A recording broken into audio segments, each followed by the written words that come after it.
ಸಾರ್ವಜನಿಕರನ್ನು ಆಕರ್ಷಿಸಲು ವಕೀಲರ ಜಾಹೀರಾತು. ಜಾಹೀರಾತು ತೆಗೆಯಲು ನೀಡಿದ ಸೂಚನೆ ಪಾಲಿಸದ ವಕೀಲರು. ಕಳಂಕಿತ ವಕೀಲರಿಗೆ ನೋಟಿಸ್ ನೀಡಿದ ರಾಜ್ಯ ವಕೀಲರ ಪರಿಷತ್ತು. ಜಾಹೀರಾತು ನೀಡಿದ ವಕೀಲರಿಗೆ ಸಂಕಷ್ಟ. ಏನಿದು ಸುದ್ದಿ? ಈ ಸುದ್ದಿಯ ಬಗ್ಗೆ ಇನ್ನಷ್ಟು ವಿವರಗಳನ್ನು ಪಡೆಯೋಣ. ನಮಸ್ಕಾರ. ಇದು ಕೋರ್ಟ್ ಬೀಟ್ ನ್ಯೂಸ್. ಕಕ್ಷಿದಾರರನ್ನು ಆಕರ್ಷಿಸುವ ಉದ್ದೇಶದಿಂದ ಸಾಮಾಜಿಕ ಮಾಧ್ಯಮಗಳಲ್ಲಿ ಪ್ರಕಟಿಸಿದ ಜಾಹೀರಾತನ್ನು ತೆಗೆದುಹಾಕಲು ನಿರಾಕರಿಸಿದ 8 ವಕೀಲರಿಗೆ ಕರ್ನಾಟಕ ರಾಜ್ಯ ಬಾರ್ ಕೌನ್ಸಿಲ್ ನೋಟಿಸ್ ಜಾರಿಗೊಳಿಸಿದೆ. ಸಾರ್ವಜನಿಕರನ್ನು ತಮ್ಮತ್ತ ಸೆಳೆಯಲು ಈ 8 ವಕೀಲರು ಸಾಮಾಜಿಕ ಮಾಧ್ಯಮಗಳಲ್ಲಿ ಜಾಹೀರಾತನ್ನು ಪ್ರಕಟಿಸಿದ್ದರು. ಈ ಜಾಹೀರಾತನ್ನು ತೆಗೆದುಹಾಕುವಂತೆ ಕರ್ನಾಟಕ ರಾಜ್ಯ ವಕೀಲರ ಪರಿಷತ್ತು ಸೂಚನೆಯನ್ನು ನೀಡಿತ್ತು. ಈ ಸೂಚನೆಯನ್ನು ಪಾಲಿಸದ ಹಿನ್ನೆಲೆಯಲ್ಲಿ 8 ಮಂದಿ ವಕೀಲರುಗಳಿಗೆ ಬಾರ್ ಕೌನ್ಸಿಲ್ ನೋಟಿಸ್ ಜಾರಿಗೊಳಿಸಿದೆ. ಉತ್ತಮ ಕಾನೂನು ಸಲಹೆ ನೀಡಲಾಗುವುದು ಎಂದು ಕಕ್ಷಿದಾರರನ್ನು ಆಕರ್ಷಿಸುವ ಉದ್ದೇಶದಿಂದ ಸಾಮಾಜಿಕ ಮಾಧ್ಯಮದಲ್ಲಿ ಪ್ರಕಟಿಸಲಾದ ವಿಡಿಯೋಗಳು ಮತ್ತು ಜಾಹೀರಾತನ್ನು ತೆಗೆದುಹಾಕದಿದ್ದಕ್ಕಾಗಿ ಕರ್ನಾಟಕ ರಾಜ್ಯ ಬಾರ್ ಕೌನ್ಸಿಲ್ ಇತ್ತೀಚೆಗೆ 8 ವಕೀಲರಿಗೆ ಶೋಕಾಸ್ ನೋಟಿಸ್ ನೀಡಿದೆ. ವಾಟ್ಸಾಪ್ ಮೂಲಕ ವಕೀಲರಿಗೆ ಕಳುಹಿಸಲಾದ ನೋಟಿಸ್ನಲ್ಲಿ 1961ರ ವಕೀಲರ ಕಾಯ್ದೆಯ ಸೆಕ್ಷನ್ 35ರ ಅಡಿಯಲ್ಲಿ ನಿಮ್ಮ ವಿರುದ್ಧ ಶಿಸ್ತು ಕ್ರಮಗಳನ್ನು ಏಕೆ ಪ್ರಾರಂಭಿಸಬಾರದು ಎಂಬುದರ ಕುರಿತು ಈ ಸೂಚನೆಯನ್ನು ಸ್ವೀಕರಿಸಿದ 15 ದಿನಗಳಲ್ಲಿ ಕಾರಣ ತೋರಿಸಲು ನಿಮ್ಮನ್ನು ಕೇಳಲಾಗಿದೆ. ಇದು ಅಮಾನತು ಅಥವಾ ರಾಜ್ಯ ವಕೀಲರ ಪಟ್ಟಿಯಿಂದ ನಿಮ್ಮ ಹೆಸರನ್ನು ತೆಗೆದುಹಾಕುವವರೆಗೆ ವಿಸ್ತರಿಸಬಹುದು. ನಿಗದಿತ ಅವಧಿಯೊಳಗೆ ತೃಪ್ತಿದಾಯಕ ವಿವರಣೆಯನ್ನು ಸಲ್ಲಿಸಲು ವಿಫಲವಾದರೆ ಈ ಮಂಡಳಿಯು ಯಾವುದೇ ಸೂಚನೆ ನೀಡದೆ ವಕೀಲರ ಕಾಯ್ದೆಯಡಿ ಸೂಕ್ತ ಕ್ರಮ ಕೈಗೊಳ್ಳಬೇಕಾಗುತ್ತದೆ ಎಂದು ನೋಟಿಸಿನಲ್ಲಿ ತಿಳಿಸಲಾಗಿದೆ. ಆಗಸ್ಟ್ 15ರಂದು ಕರ್ನಾಟಕ ರಾಜ್ಯ ಬಾರ್ ಕೌನ್ಸಿಲ್ ಅಂಗೀಕರಿಸಿದ ನಿರ್ಣಯವನ್ನು ಸಹ ನೋಟಿಸ್ಗಳು ಉಲ್ಲೇಖಿಸುತ್ತವೆ.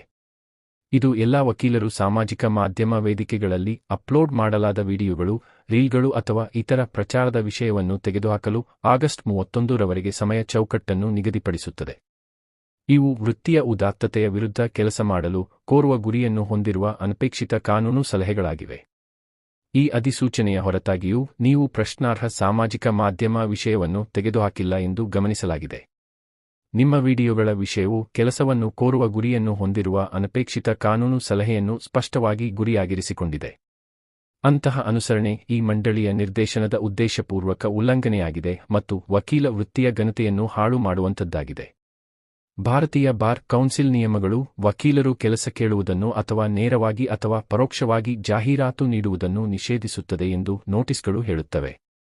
ಸುತ್ತೋಲೆಗಳು, ಜಾಹೀರಾತುಗಳು, ವೈಯಕ್ತಿಕ ಸಂವಹನಗಳು, ವೈಯಕ್ತಿಕ ಸಂಬಂಧಗಳಿಂದ ಖಾತರಿಪಡಿಸದ ಸಂದರ್ಶನಗಳು, ವೃತ್ತಪತ್ರಿಕೆ ಕಾಮೆಂಟ್ಗಳನ್ನು ಒದಗಿಸುವುದು ಅಥವಾ ಪ್ರೇರೇಪಿಸುವುದು ಅಥವಾ ಅವರು ತೊಡಗಿಸಿಕೊಂಡಿರುವ ಅಥವಾ ಸಂಬಂಧಪಟ್ಟ ಪ್ರಕರಣಗಳಿಗೆ ಸಂಬಂಧಿಸಿದಂತೆ ಪ್ರಕಟಿಸಲು ಅವಳ ಛಾಯಾಚಿತ್ರಗಳನ್ನು ಉತ್ಪಾದಿಸುವುದನ್ನು ನಿಷೇಧಿಸುತ್ತದೆ.